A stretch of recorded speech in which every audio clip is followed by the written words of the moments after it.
Hey everybody, I've got another trip down memory lane for you. This is John, co-host of United 96 podcast. This episode is an interview we did with Alecko Eskandarian right before our 100th episode. Ted enjoyed this one a lot. He's been a fan longer than I have, so he really enjoyed this one. But I thought it was really interesting, and we talked about his career at DC United, and of course, the blind date with Kim Kardashian, which I think really helped us from a search engine optimization perspective, having that happen. So take a listen if you've not heard it, or if you have, take another listen and enjoy it. Vamos.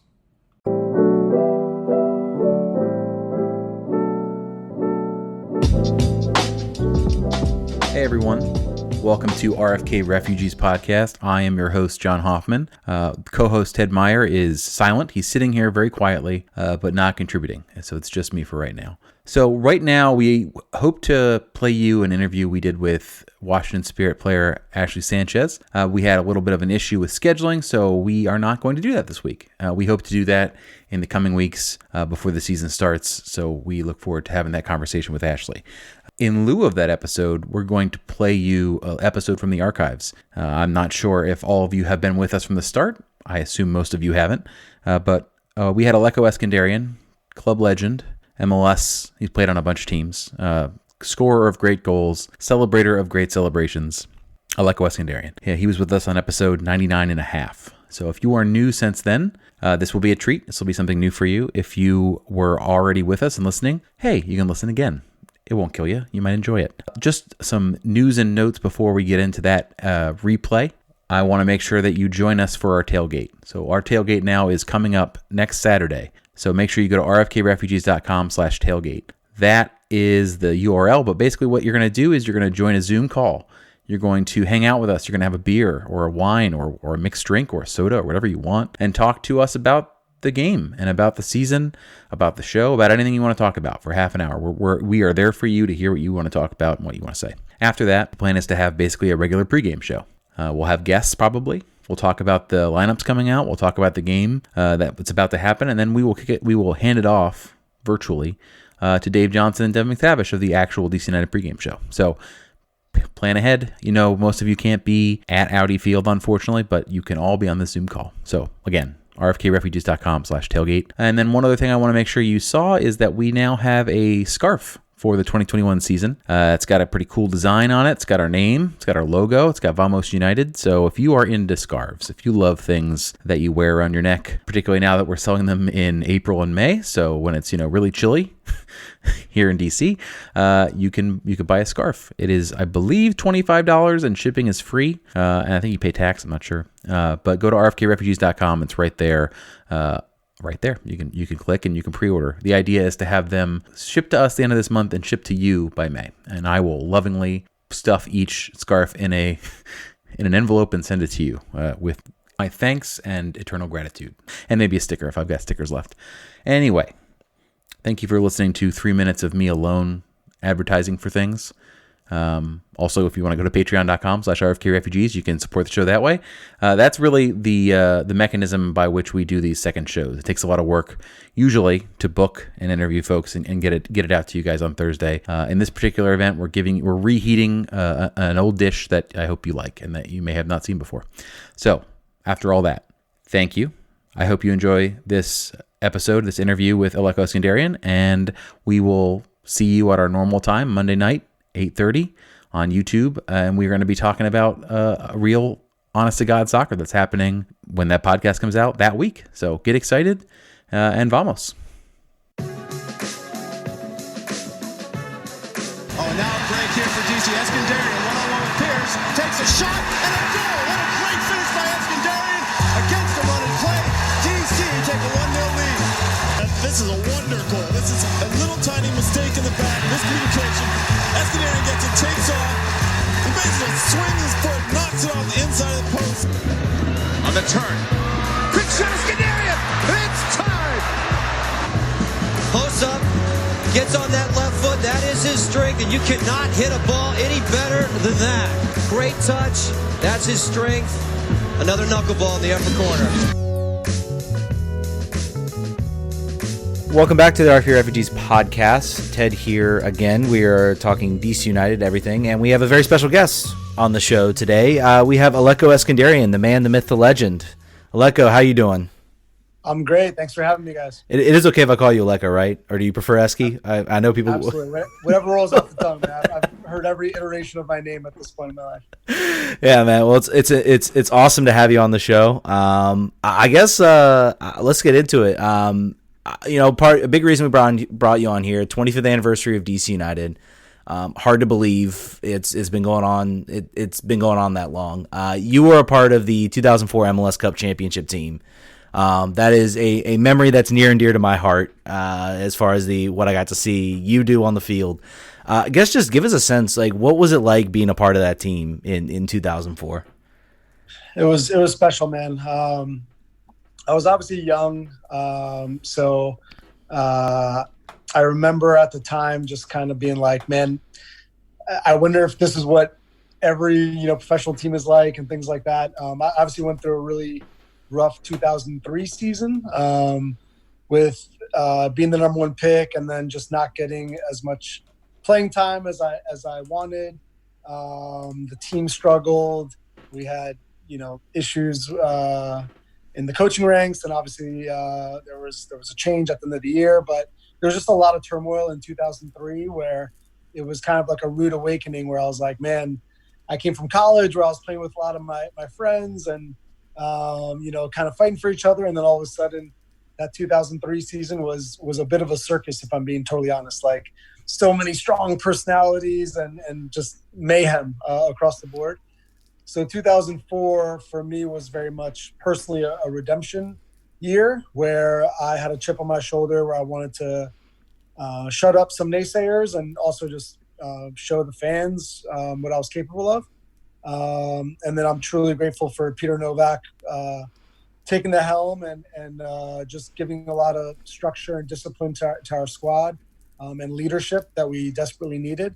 And by the end of it, it truly was a brotherhood that I never experienced again throughout my career. So it was a special year. I think going through everything we went through in 2003 kind of helped us prepare and embrace how special 2004 was.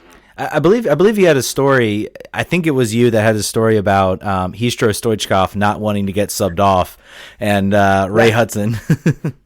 Yeah. I was supposed to come into a game, and literally, I remember my parents were like watching a game, and then they called me after the game. They were like, "Hey, the announcers were like, you were at the 50-yard line. You're like at half field. You're about to come into the match, and then you didn't come into the match. What happened?" And I was like, "Oh, because as I was about to be subbed in, they put up Hristo's number, and he just looked at Ray Hudson, and he just goes, 'No.'"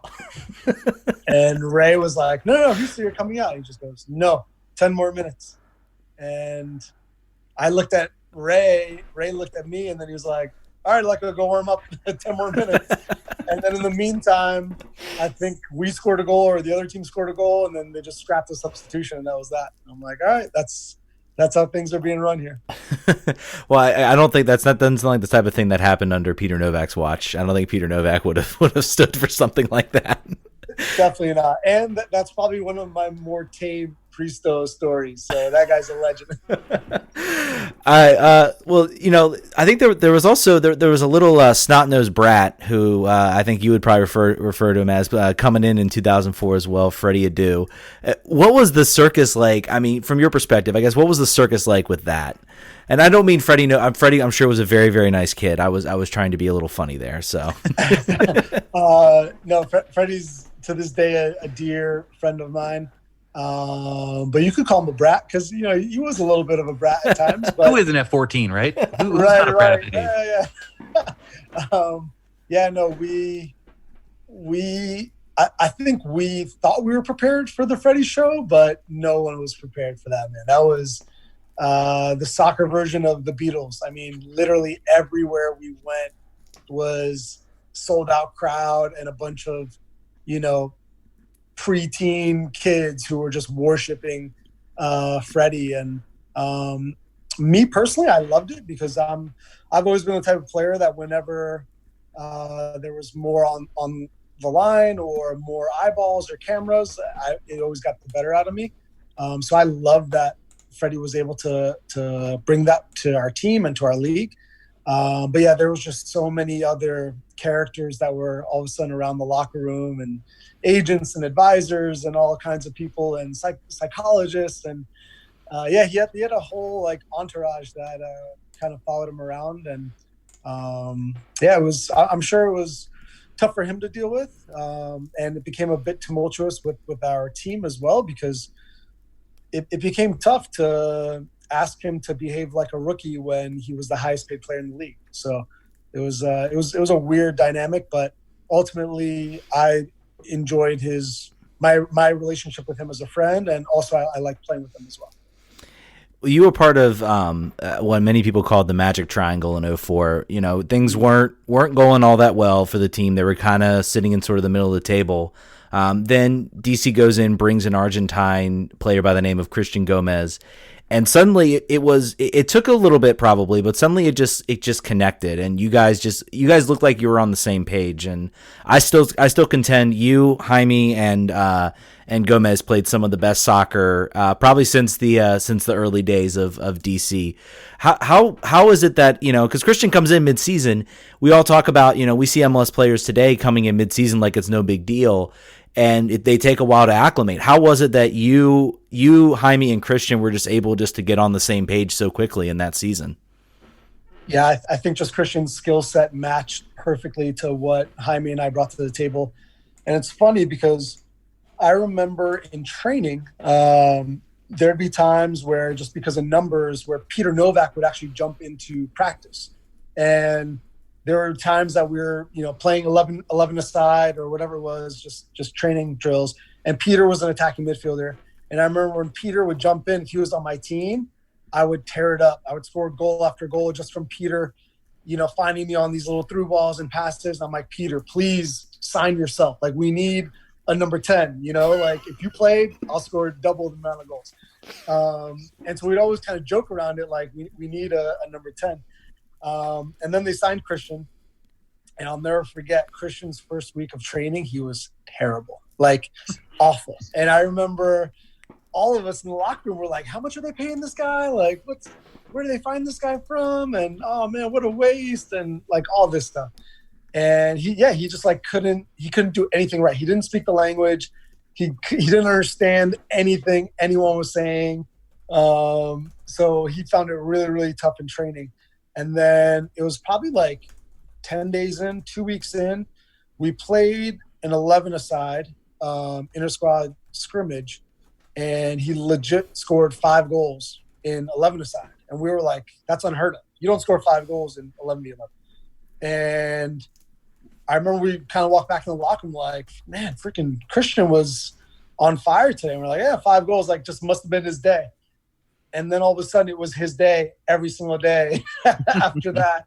And we're like, man, this guy's the real deal. And so once he kind of became the point of that triangle, it was the perfect storm, because between myself, Jaime, and Christian, we all had very different strengths. And if an opponent tried to key in on taking away any of those strengths, then we just knew it was going to be a field day for one of us at least. So it was truly a pleasure to play alongside those two guys. And I'll put us up against any back line in league history and know that we would score. How much of a travesty is it that Jaime's not in the Hall of Fame? You got to give me that. Like, to be honest, I mean, I didn't even know that. Now that you say that, I remember that, but I just think the whole thing is a popularity contest more so than quality. So I don't really put too much stock in it, because anyone that's played in MLS or played against Jaime knows Jaime's a Hall of Famer and one of the greatest players to ever play in the United States. So to me, I don't measure anyone by whether they're in the Hall of Fame or not. And I'm not just saying that because I wasn't nominated. So let's I mean, obviously you played in one of what I would consider one of the greatest games. And it's not just because I was there. I think I was in middle school, and I had parents drive me up to that game, and I was like freaking out because like we were in line for tickets, and it was like literally right as I walked in, you scored your goal against New England. That game was, I still call it the best game in MLS. I don't care what anyone says. I don't care if we have Messi and Ronaldo facing off. That for me will remain the best game. I mean, that was a game I think that kind of maybe I'd say it was a turning point. I mean, you had even the biggest skeptics of the league talking about how great of a game that was. What was it sort of like to sort of participate in that game? Man, everything about that game was perfect. Like, even down to the weather. Like, it was like a nice, brisk, like little bit chilly fall day where, the long sleeve jerseys came out, and our opponent was tough as nails. New England had a lot of exciting players. Some guy named Clint Dempsey. I've never heard of him. Yeah. Never heard of him. It's funny because the buildup of their team was actually pretty similar to ours, where they had a couple of young guys in Clint Dempsey, Pat Noonan at the time. They had a bunch of veteran guys who had been around the league for a while, like Steve Ralston and Matt Reese and those guys, Avery John, and then they had guys who were in their prime, like Taylor and Shawlery. So we kind of had a very similar team, and veteran guys like Jaime and Christian, all that. Young guys like myself, Freddie, Brian Carroll, Josh Gross, and then the guys who were in their prime as well. The only funny thing about it is we played that game with arguably our best player, which was Ryan Nelson. So to me, even that out, we would have crushed them, I would say.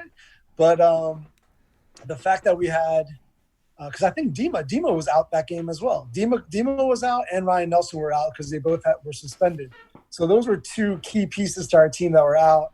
So credit to the depth of how strong our squad was, where Ezra and Josh were able to step in and start and play a great part in it. But awesome game. I think it's one for the history books for sure, just with the drama, the back and forth, the quality of the goals that were scored, the intensity, the tackles, everything about it, even down to the coaches, just a bunch of legendary characters involved in that match. And I'm glad the fans got their money's worth that game. It certainly, well, I mean, I was in middle school, I didn't pay, but it was certainly worth it. It was certainly, yes, well, my friends' parents did, but it was certainly worth it to me, and to see that game. And then we get to the final. We got to talk the final. Oh, I did want to ask. So there's a friend of ours, friend of the show, Mark Fishkin, who's a Metro Stars fan. I don't know if you remember the Ernie Stewart goal. He contends to this day that Ernie was offside. Was Ernie offside? Onside. Yeah, perfect timing, man. Perfect timing. All right, it's a shame, man. We didn't have those HD cameras back in those days, or else. They would have, if they followed the play, they would have seen that he was on sides. But I'll be honest, like, we timed it. We knew New York played a high line, and that ball was on all day. So I have no idea. Obviously, I wasn't a linesman that game, but I trust Ernie. He's been around the block long enough to time his run and not be offsides, especially playing on the wings. But yeah, it looked really bad with how New York backline kept stepping up even after he got it, which made the gap look that much bigger. But in all honesty, it wouldn't have mattered. Like, we had that series in the bag. You hear that, Mark? He was on side. Alecko says so it's true. I mean, we were the better team regardless. Exactly. No one is saying, the Metro Stars were the better team than us that year. So nothing to argue there. I don't know. And Amada Guevara stole Jaime's MVP award, so we'll call it even. How about that? There we go. Oof. Yeah, for sure. I love Amado, amazing player, but yeah, Jaime is MVP. All right, let's get to the cup. The 2004 MLS Cup. You had an MVP caliber game. You won the MVP award. Your first goal, classic center forward's goal. I'm going to go ahead and call it that. The second goal. I believe you had some fun with Jimmy Conrad. I think it was Jimmy Conrad, right? You had some fun with him on that one. I'm going to contend I'm a certified official and definitely not biased at all. I'm going to say that was not handling. You were perfect. Correct. You're fine. Ball to hand. Ball to hand. But talk a little bit about sort of that performance in that game, and it was in LA. The fans were there. It must have been just an absolutely awesome experience, and really just to sort of cap off sort of the season you guys had. Yeah, like I said, man, everything we went through in 2003, and again, for me personally, I remember when I wasn't getting the playing time that I wanted in 2003, there was all this chatter about, number one pick bust and, all this other, crap just in the media. And I just knew I needed a chance to play. And so when Peter gave me the opportunity to play, I wanted to repay him. So all year long, I was really happy with how things were progressing. And we went on a run. I think we went unbeaten in our last like 10, 11 games that year. And leading up to the final, it was just the culmination of everything we had gone through. And, we had a nice team dinner the night before the game. And I think it was Ernie Stewart who was like, guys, take a nice long look around the room because you never know what's going to happen in the offseason. But one thing is for sure, that this group of players, this team will never play another match together. And that really struck a chord with me where that was like my first time where I was like, no, I don't want to break this team up. I don't want anyone to leave or anything. Like, I had so much fun playing with these guys. And I remember just going into that next day, I wanted to win so bad for our group because we had such a great group of guys.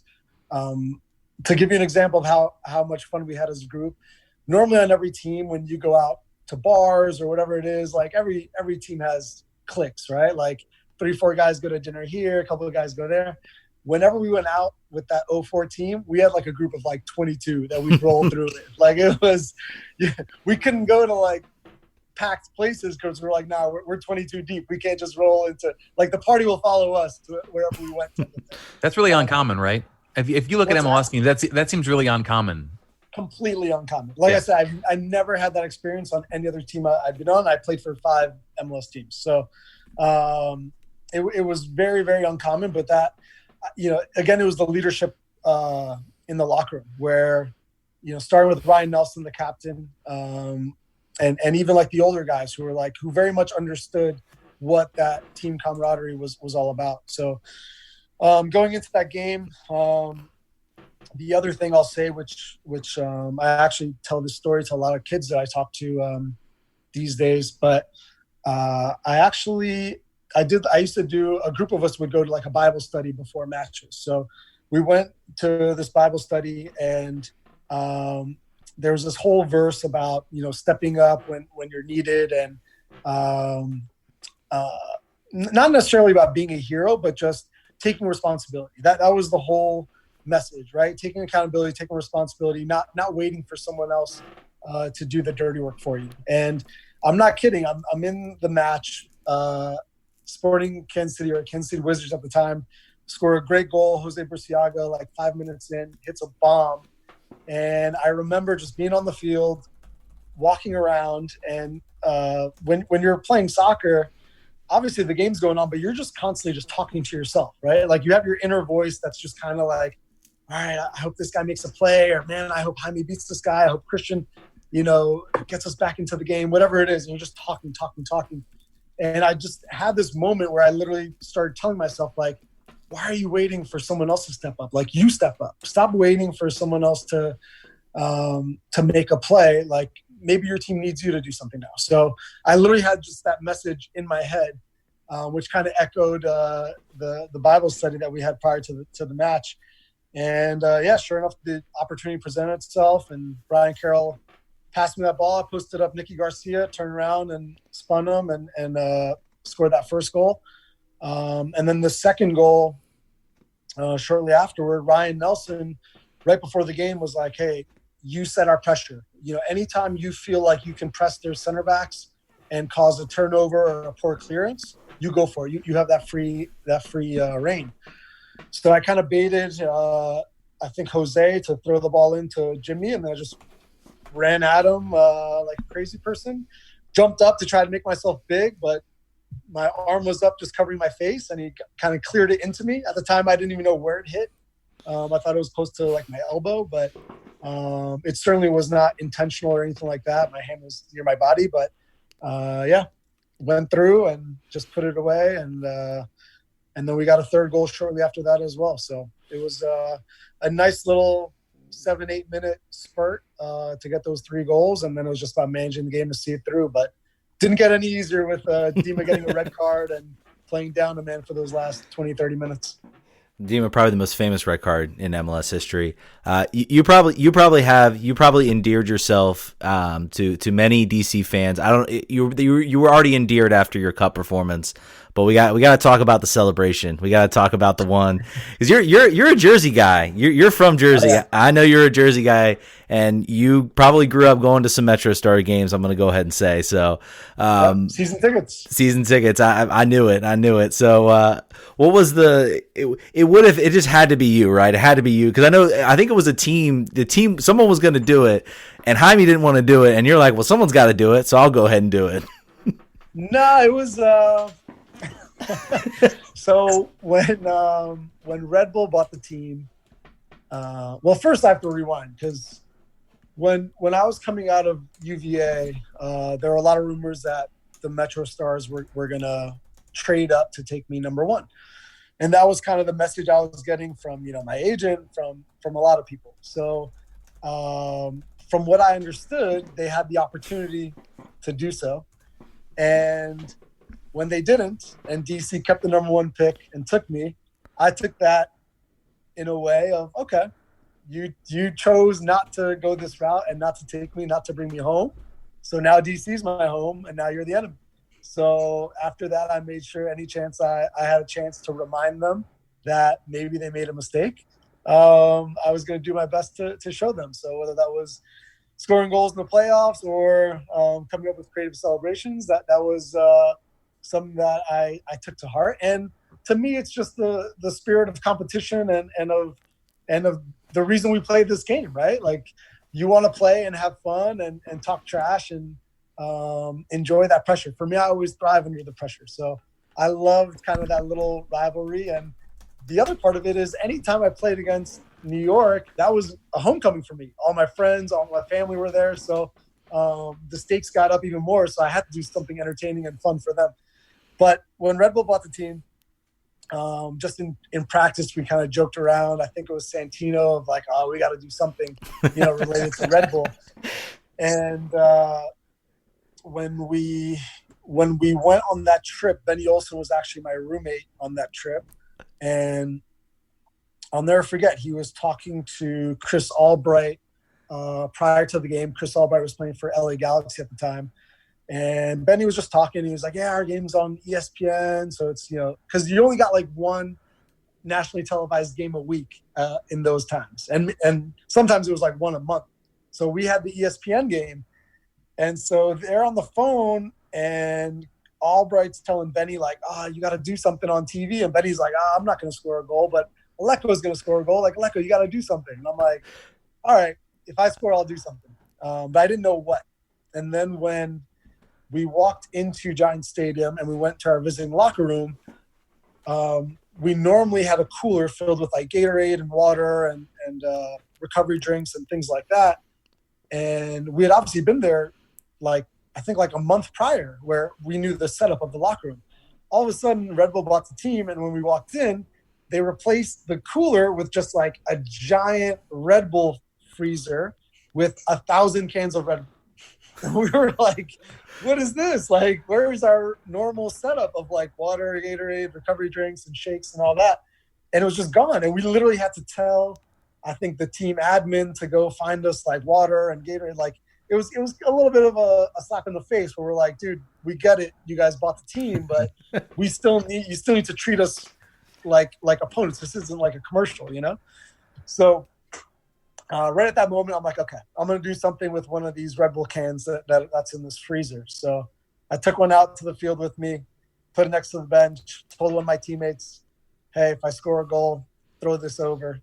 And I didn't really choreograph or plan it.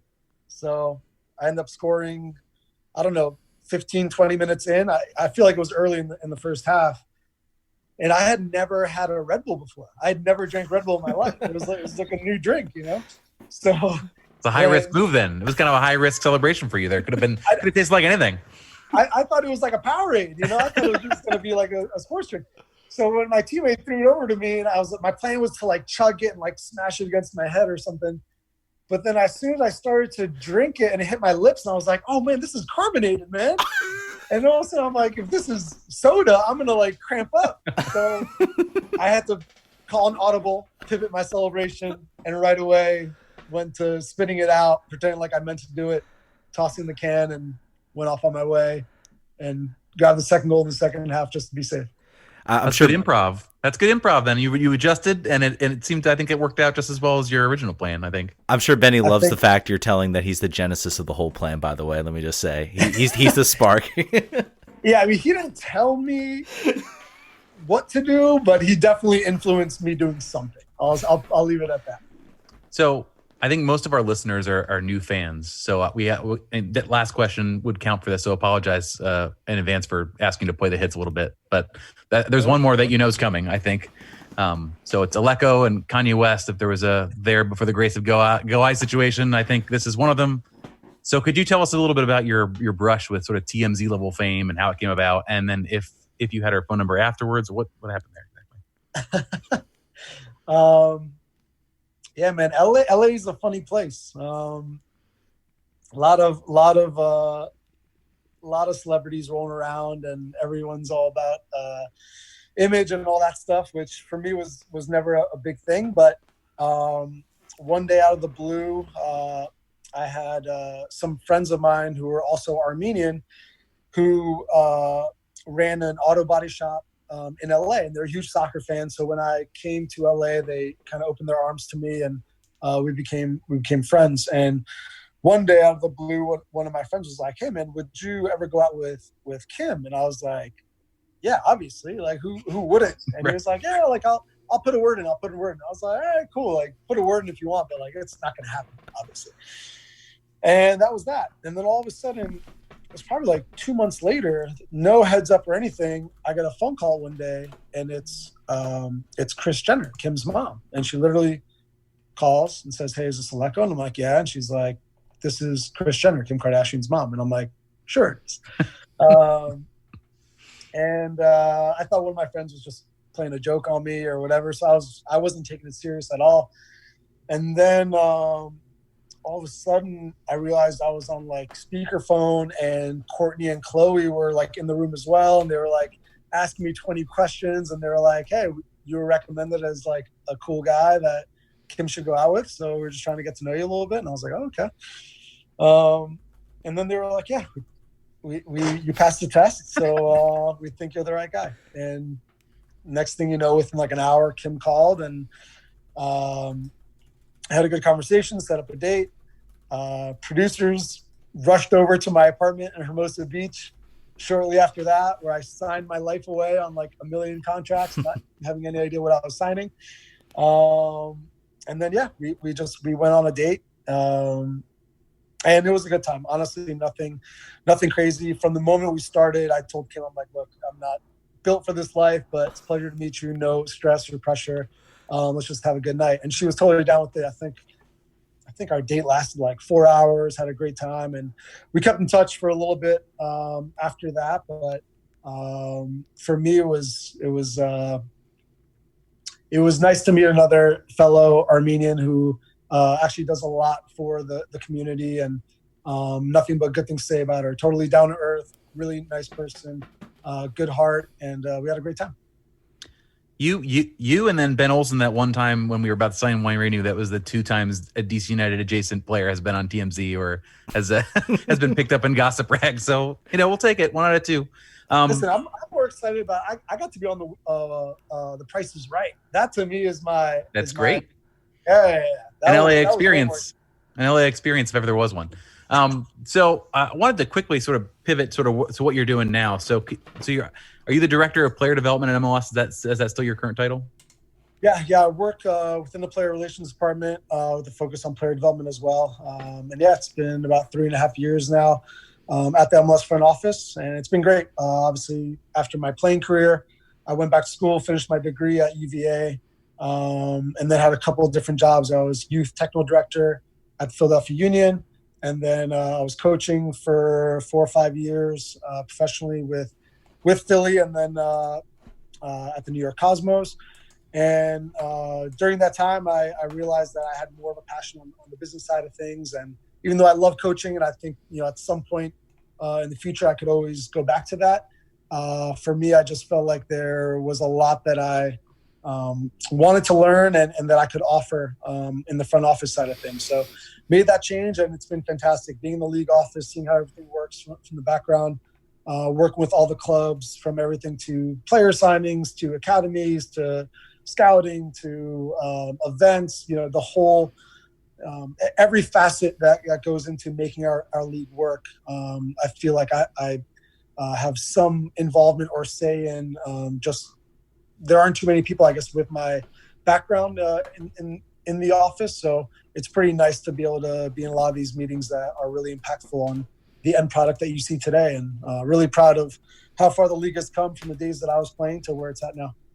What are some things that maybe has changed as far as from the player development perspective? Obviously, you came through college. And now we have homegrowns and all these other things. What has sort of been the biggest thing you've seen as sort of from your time playing and to what you're seeing like today? It's completely different. Obviously, there was no academy system when I was coming up, so you played for your town club team if that's where you grew up, and you stuck it out whether it was good or bad. Nowadays, they have all the academy set up, which offers high-level free training to all the top players. And the idea is basically to pool in all these top players to make sure that kind of like iron sharpening iron, like all these top guys are together competing against each other and with each other every single day. And essentially having these mini all-star teams, you could even call it, that are highly competitive, require a great deal of commitment and sacrifice and discipline from these kids. And with that said, there's some negative facets to it too. I think there's also some kids who sometimes let that get to their head and become spoiled as part of it. Whereas when I was coming up, everyone kind of had that hunger and chip on their shoulder. So it's just a very different, format and system from where I was coming up. But the one thing that is a huge positive is opportunities. Nowadays, there are so many more teams and clubs and different pathways to reach the professional ranks, which is such a great positive step for soccer in this country. Whereas where I was coming up, if you didn't make ODP or a state team, like, you were screwed. It was really tough to be seen. I know even for me, my club team never won a state cup. We never even made it to a state cup final. Like, I was the last recruit even at UVA. And my second choice, if I didn't get into UVA on my 15% soccer scholarship, I would have ended up going to Princeton, which at that point, I don't even know if I would have continued playing soccer if the academic burden became too heavy.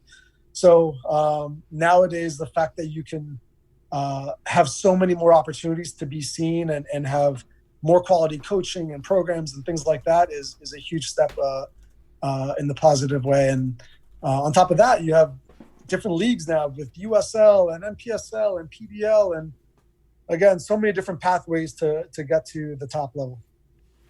As a league employee, I'm sure you have access to the secret Google Doc that has all of the various amounts of Garber bucks that each team possesses at any given time. I'm sure there's a Google sheet somewhere that's got the all can edit but none can see. I assume that's part of the. We wanted to make sure. I wanted to make sure that we got. It's locked away in the safe. And I'm sure. I wanted to get. We had a couple Twitter questions I want to get to you real quick. Eric Hatch said, of your experiences with other teams other than DC United, which was the most positive and why? And I will add, and it was probably Chivas, right? That was the best.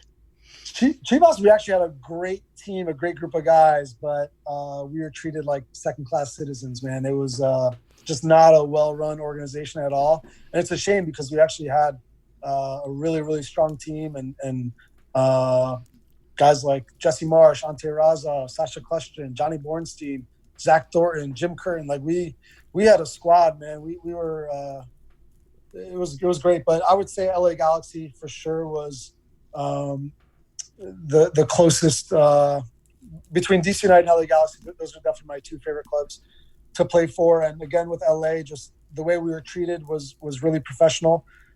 Truly an honor and a joy to play with David Beckham. And I think just his presence upped the ante on the league as a whole and how clubs should be operated. I think it set a new standard. And the way he carried himself was really impressive to me as well, because he obviously was himself probably worth more than the entire league combined.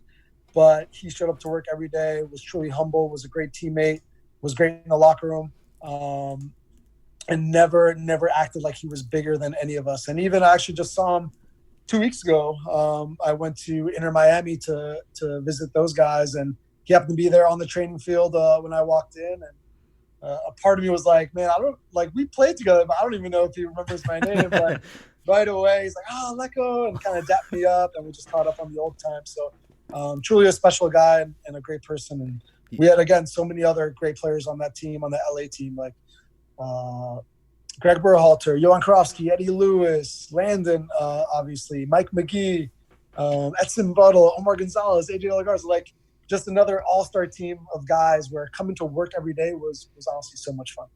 You had a banger against New York for LA. I'm sure he remembers that. It's homecoming. That was the last ever MLS game at Giant Stadium. Yeah. And that was where obviously my dad played, and I had so many memories and so much history there. So I had to go out with a bang. But that ended up being my last MLS game because I got my career-ending concussion the very next week. All right, I think we're gonna close out the free version. So do you got some time to hang out for a little bit longer, like a little bit more time? No problem, man. All right, thanks, appreciate it. All right, so if you're listening on our normal podcast feed, we're gonna end the show here. But if you are listening on our Patreon, we're gonna talk a little bit more with Alecko. So it's just $1. Put some money in. You get to hear more from Alecko. Alecko, tell the good people, if you have anything you want to plug, anything you want to find you. I mean, I know you have your Twitter account, but if there's anything else, feel free to drop it right here. No, man, I'm 37 years old. I don't need to plug anything at this point other than support your local soccer teams. That's my plug. Exactly. Absolutely, man. All right. Well, thank you all so much for listening. You've listened on the free side, Patreon. Stick around, listening to the RFK Refugees podcast. On my doorstep being so shady. Don't trip. We don't gotta let him in. Don't trip. Yeah. I let it go, but I never go with it. Yeah, okay, cool as fall weather. Fuck the bullshit, I'm here to make it all better.